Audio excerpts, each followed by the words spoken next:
ओम गं गणपतये नमः।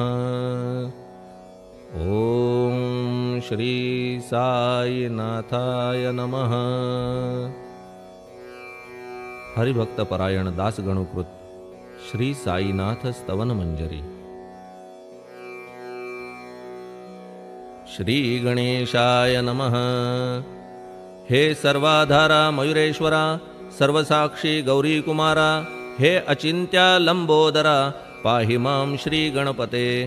तू सकल गणांचा आदि ईश, म्हणून म्हणती गणेश। तू संमत सर्वशास्त्रांस, मंगलरूपा भालचंद्रा। हे शारदे वाग्विलासिनी, तू शब्दसृष्टीची स्वामिनी। तुझे अस्तित्व म्हणून व्यवहार चालती जगताचे। तू ग्रंथकाराची देवता, तू भूषण देशाचे सर्वथा